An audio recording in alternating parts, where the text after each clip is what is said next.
was happy. And then one day, something very peculiar happened. Something that would forever change Stanley. Something he would never quite forget. He had been at his desk for order had arrived on the monitor for him to follow. No one had showed up to give him instructions. Never in all his years at the company had this happened. This complete isolation. Shocked, frozen solid, Stanley found himself unable to move for the longest time. But as he came to his wits and regained of his office,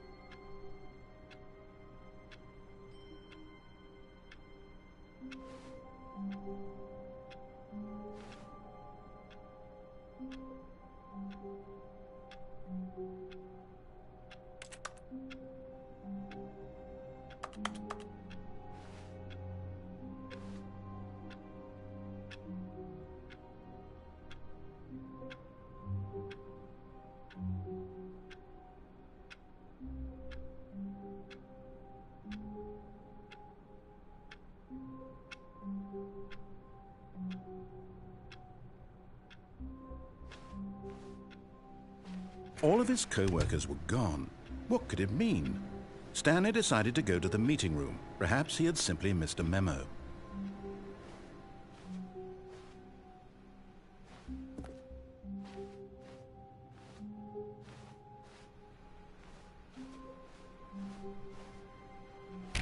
Stanley went around touching every little thing in the office, but it didn't make a single difference, nor did it advance the story in any way.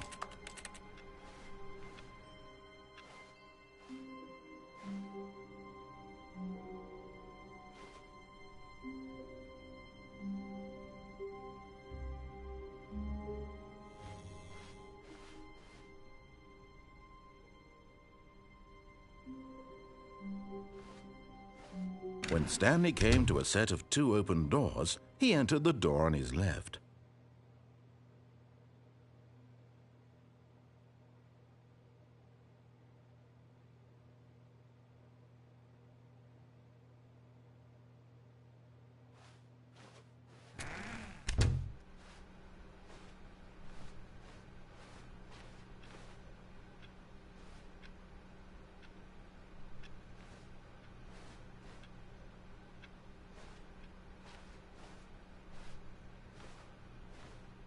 Yet there was not a single person here either. Feeling a wave of disbelief, Stanley decided to go up to his boss's office, hoping he might find an answer there.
Stanley stepped into the broom closet, but there was nothing here, so he turned around and got back on track.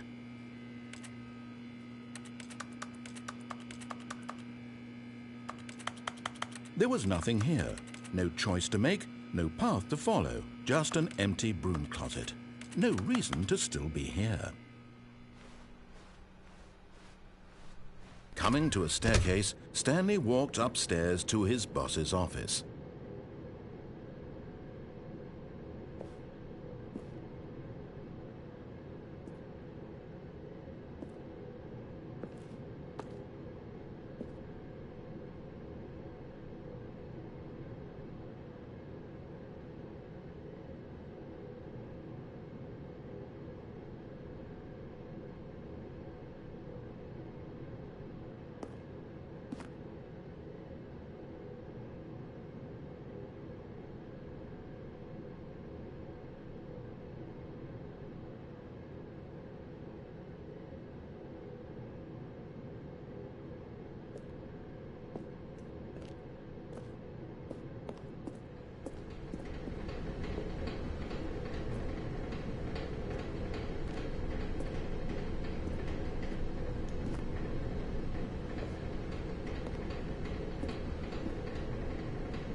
But Stanley just couldn't do it.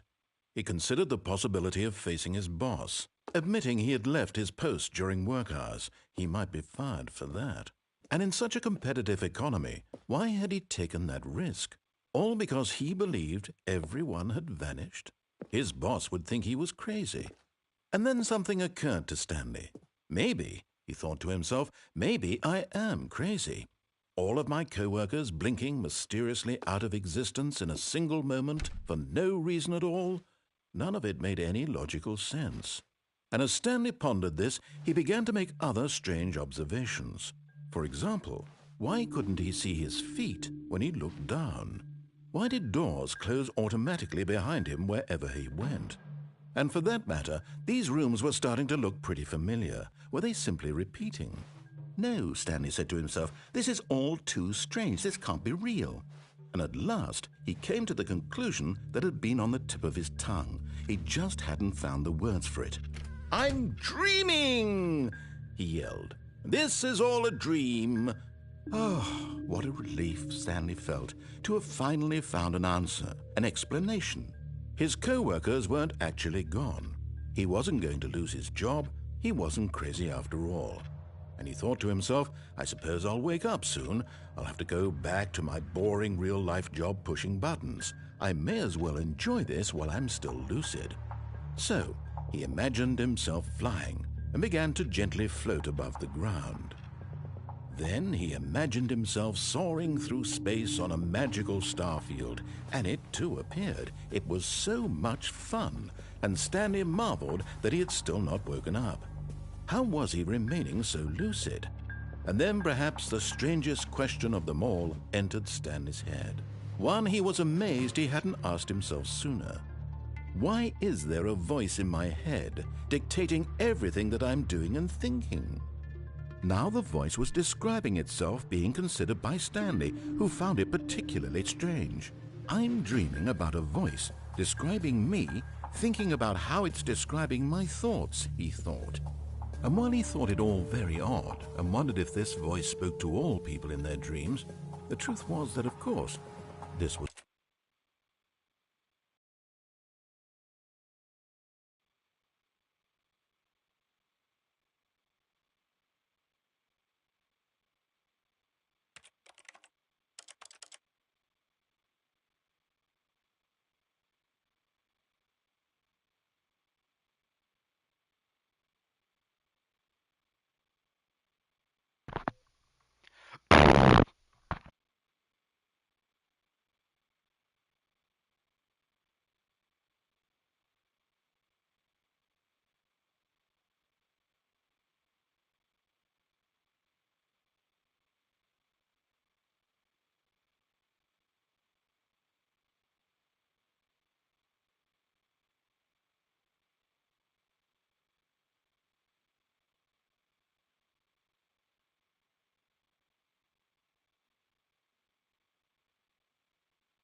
Is this on YouTube right now?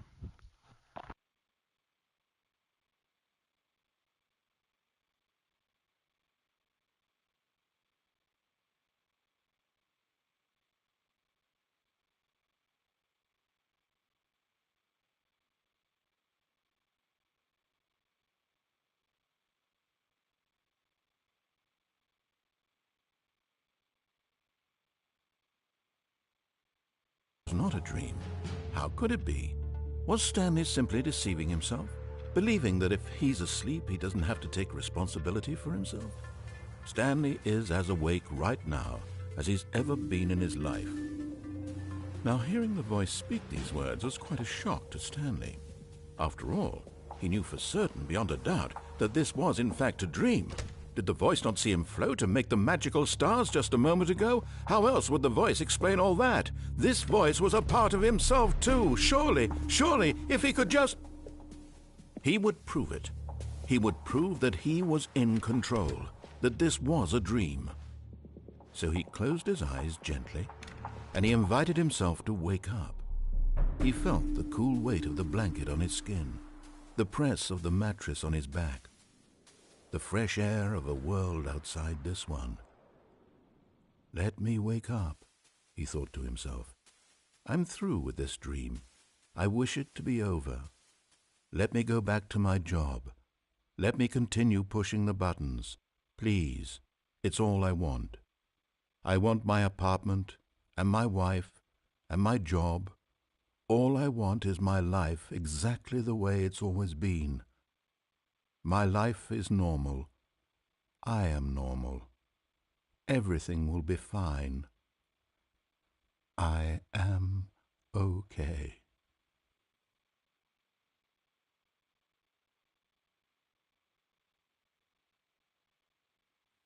Stanley began screaming. Please, someone, wake me up. My name is Stanley. I have a boss. I have an office. I am real. Please, just someone tell me I am real. I must be real. I must be. Can anyone hear my voice? Who am I? Who am I? And everything went black.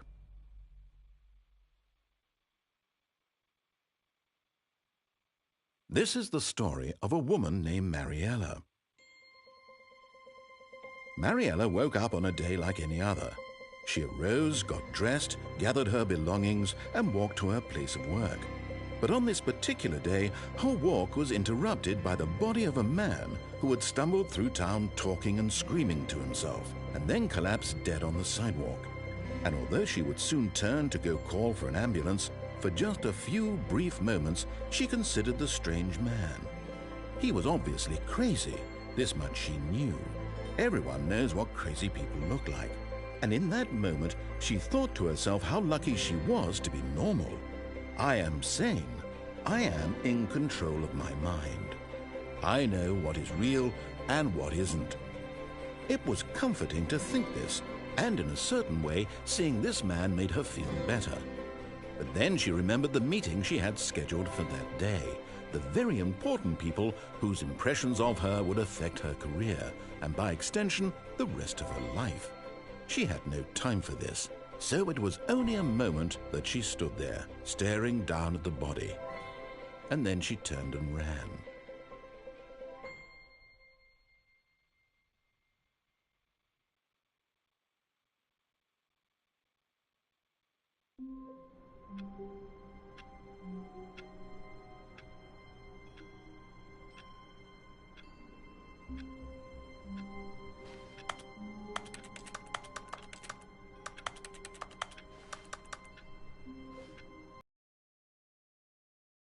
Workers were gone. What could it mean? Stanley decided to go to the meeting room. Perhaps he had simply missed a memo.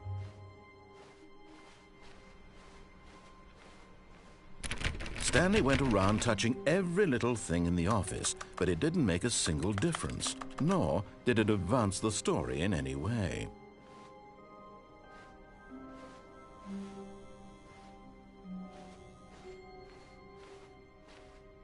When Stanley came to a set of 2 open doors, he entered the door on his left.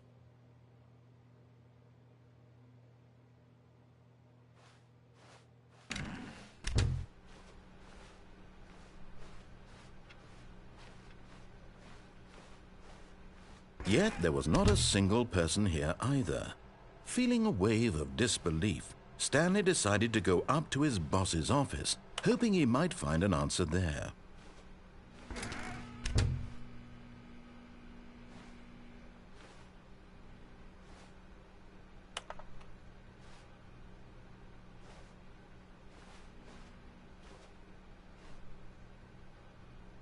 Coming to a staircase, Stanley walked upstairs to his boss's office.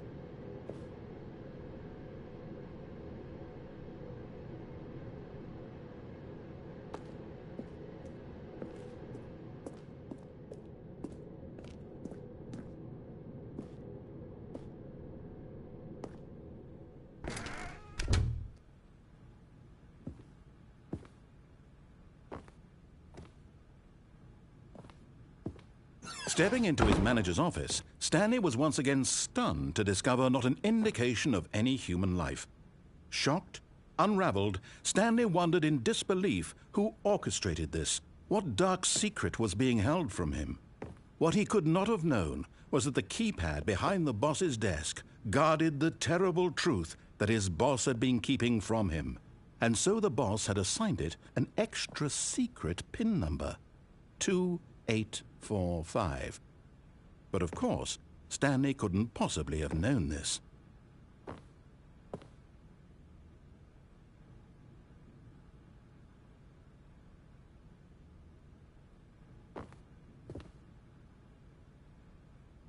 Stanley just sat around twiddling his thumbs. Trying to input anything on the device was useless, since he could never possibly know that the combination was 2845.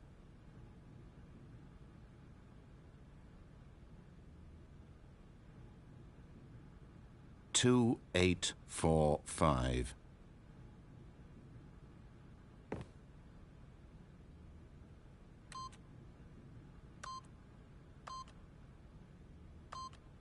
Yet incredibly, by simply pushing random buttons on the keypad, Stanley happened to input the correct code by sheer luck. Amazing. He stepped into the newly opened passageway.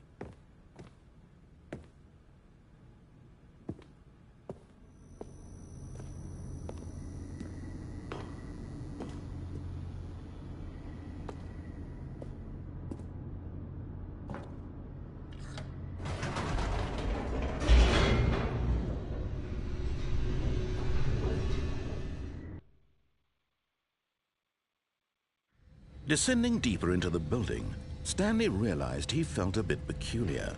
It was a stirring of emotion in his chest, as though he felt more free to think for himself, to question the nature of his job. Why did he feel this now, when for years it had never occurred to him? This question would not go unanswered for long.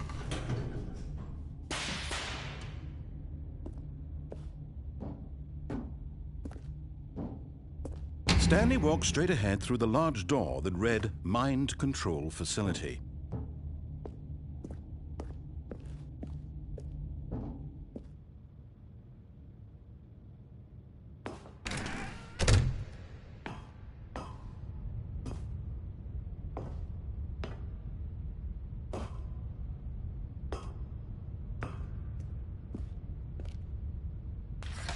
The lights rose on an enormous room packed with television screens.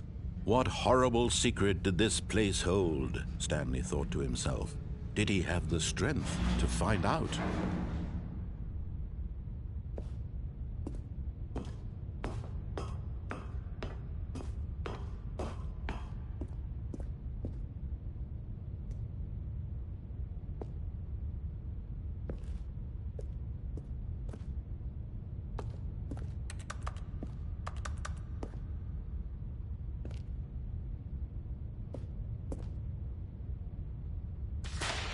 Now the monitors jumped to life, their true nature revealed. Each bore the number of an employee in the building, Stanley's co-workers. The lives of so many individuals reduced to images on a screen, and Stanley, one of them, eternally monitored in this place where freedom meant nothing.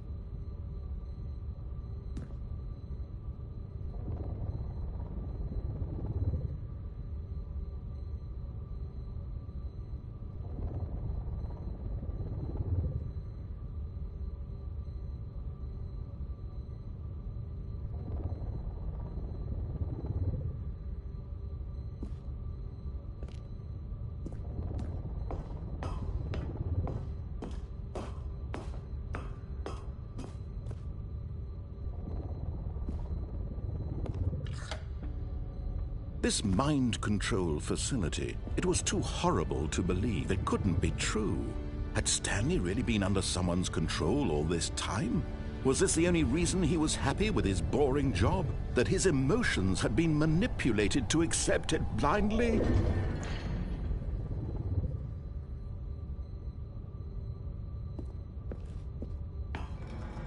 No, he refused to believe it. He couldn't accept it. His own life in someone else's control? Never! It was unthinkable, wasn't it? Was it even possible? Had he truly spent his entire life utterly blind to the world?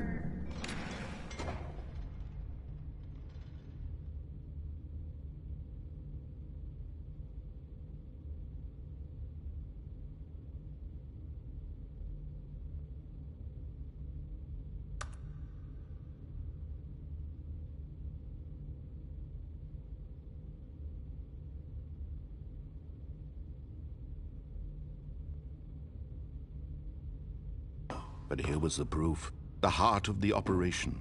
Controls labeled with emotions. Happy, or sad, or content. Walking, eating, working. All of it monitored and commanded from this very place. And as the cold reality of his past began to sink in, Stanley decided that this machinery would never again exert its terrible power over another human life. For he would dismantle the controls.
Blackness, and a rising chill of uncertainty.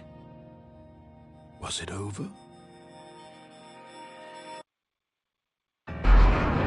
Yes! He had won! He had defeated the machine, unshackled himself from someone else's command. Freedom was mere moments away. And yet, even as the immense door slowly opened, Stanley reflected on how many puzzles still lay unsolved. Where had his co-workers gone? How had he been freed from the machine's grasp? What other mysteries did this strange building hold? But as sunlight streamed into the chamber, he realized none of this mattered to him, for it was not knowledge or even power that he had been seeking, but happiness. Perhaps his goal had not been to understand, but to let go. No longer would anyone tell him where to go, what to do, or how to feel. Whatever life he lives, it will be his. And that was all he needed to know. It was perhaps the only thing worth knowing. Stanley stepped through the open door.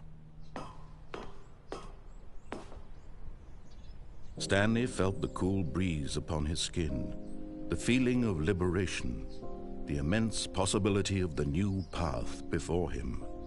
This was exactly the way, right now, that things were meant to happen. And Stanley was happy.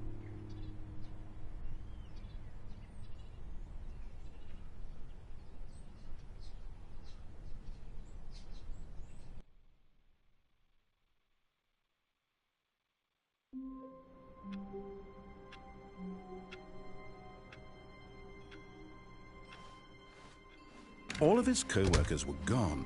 What could it mean? Stanley decided to go to the meeting room. Perhaps he had simply missed a memo.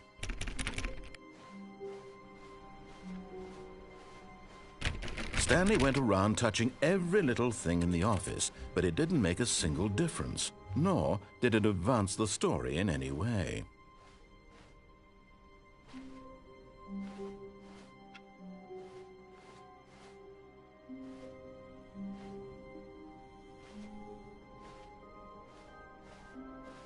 When Stanley came to a set of 2 open doors, he entered the door on his left.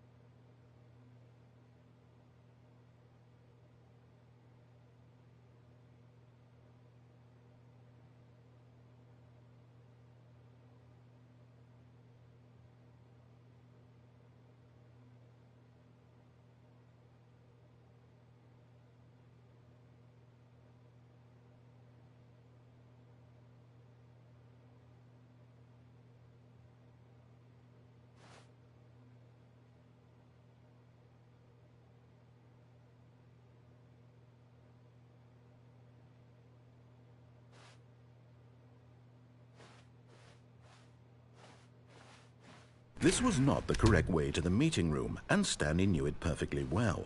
Perhaps he wanted to stop by the employee lounge first, just to admire it.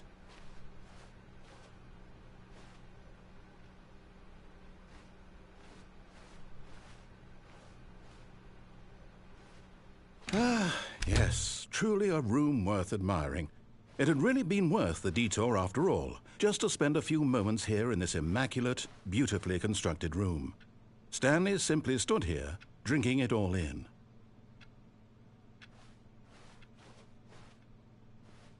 But eager to get back to business, Stanley took the first open door on his left.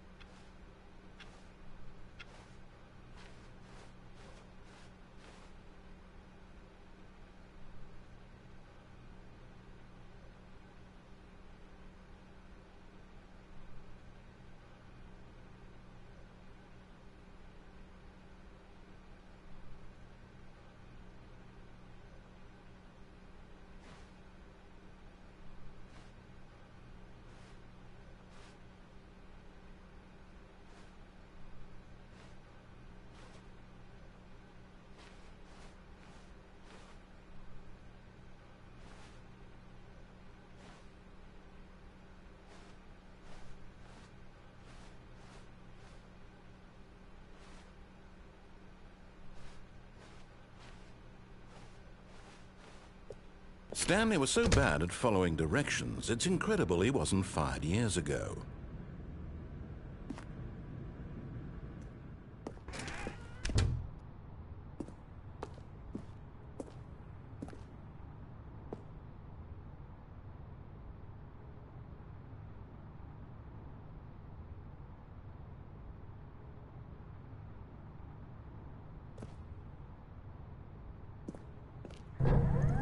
Look, Stanley, I think perhaps we've gotten off on the wrong foot here. But in his eagerness to prove that he is in control of the story and no one gets to tell him what to do, Stanley leapt from the platform and plunged to his death. Good job, Stanley. Everyone thinks you are very powerful.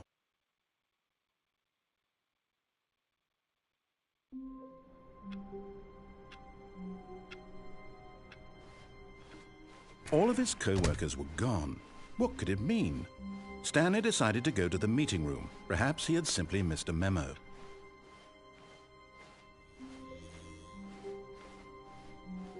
When Stanley came to a set of 2 open doors, this was not the correct way to the meeting room, and Stanley knew it perfectly well. Perhaps he wanted to stop by the employee lounge first, just to admire it. Wow, yes, this room. But eager to get back to business, Stanley took the first open door on his left. Stanley was so bad at following directions, it's incredible he wasn't fired years ago. Look, Stanley, I think perhaps we've gotten off on the wrong foot here. I'm not your enemy, really, I'm not. I realize that investing your trust in someone else can be difficult, but the fact is that the story has been about nothing but you all this time. There's someone you've been neglecting, Stanley. Someone you've forgotten about. Please, stop trying to make every decision by yourself. Now, I'm not asking for me, I'm asking for her. This is it, Stanley. Your chance to redeem yourself, to put your work aside, to let her back into your life. She's been waiting.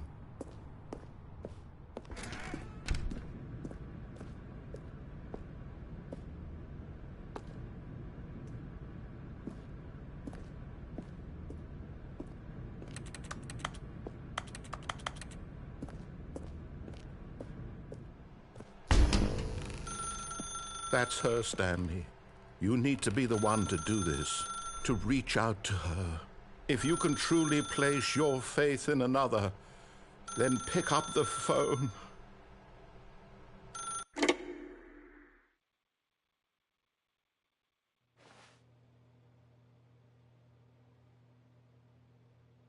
Oh, Stanley, is that you? Hold on, sweetie. Sorry to keep you waiting. I'm just pulling the bread out of the oven. All right. Okay, there we go. All right, now, I want you to come in and tell me all about your day. Gotcha. Oh, come on. Did you actually think you had a loving wife who'd want to commit their life to you? I'm trying to make a point here, Stanley. I'm trying to get you to see something. Come inside. Let me show you what's really going on here.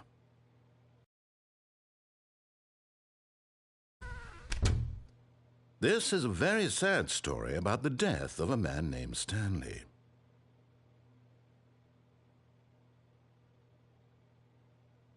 Stanley is quite a boring fellow. He has a job that demands nothing of him, and every button that he pushes is a reminder of the inconsequential nature of his existence.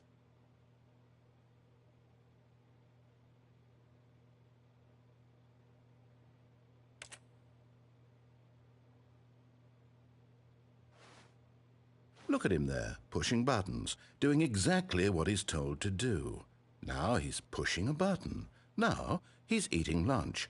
Now he's going home. Now he's coming back to work. One might even feel sorry for him, except that he's chosen this life.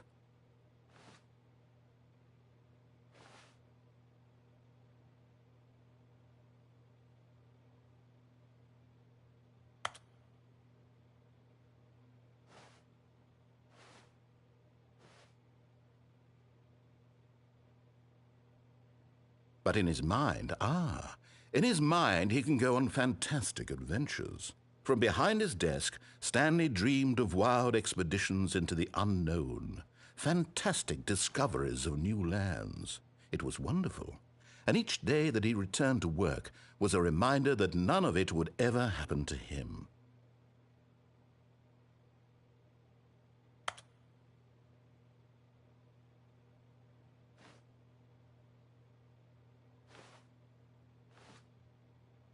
And so he began to fantasize about his own job.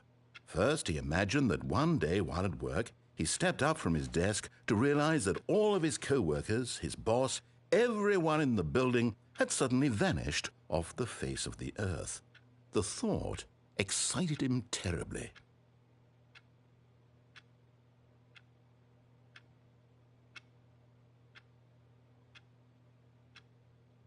So he went further. He imagined that he came to two open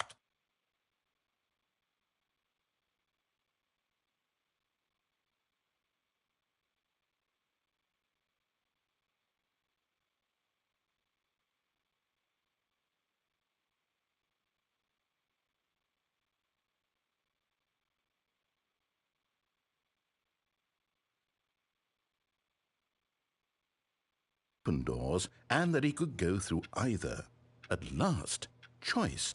It barely even mattered what lay behind each door. The mere thought that his decisions would mean something was almost too wonderful to behold.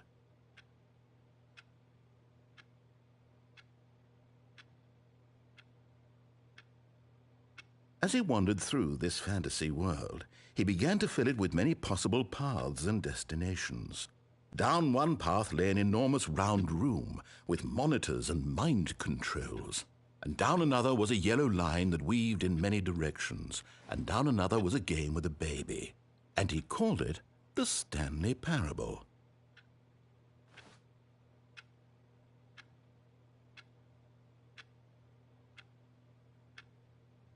It was such a wonderful fantasy, and so in his head he relived it again, and then again, and again, over and over, wishing beyond hope that it would never end, that he might always feel this free. Surely there's an answer down some new path, mustn't there be? Perhaps if he played just one more time.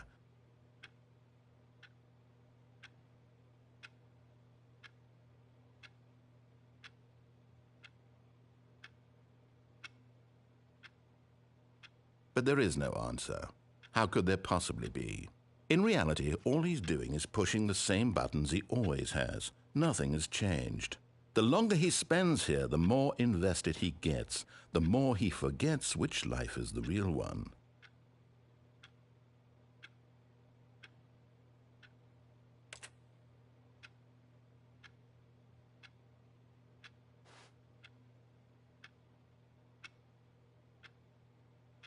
And I'm trying to tell him this, that in this world he can never be anything but an observer, that as long as he remains here, he's slowly killing himself. But he won't listen to me. He won't stop. Here, watch this. Stanley, the next time the screen asks you to push a button, do not do it.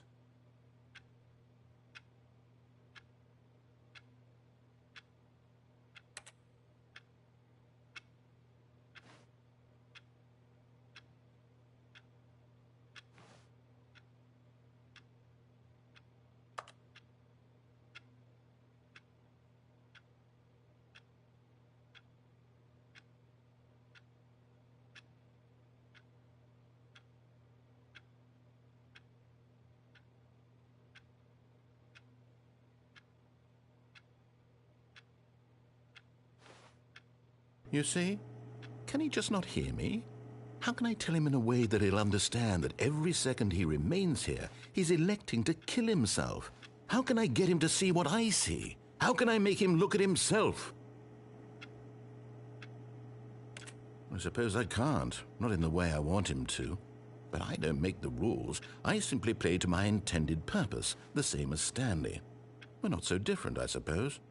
I'll try once more to convey all this to him. I'm compelled to. I must. Perhaps, well, maybe this time he'll see. Maybe this time. And I tried again, and Stanley pushed a button. And I tried again, and Stanley pushed a button. And I tried.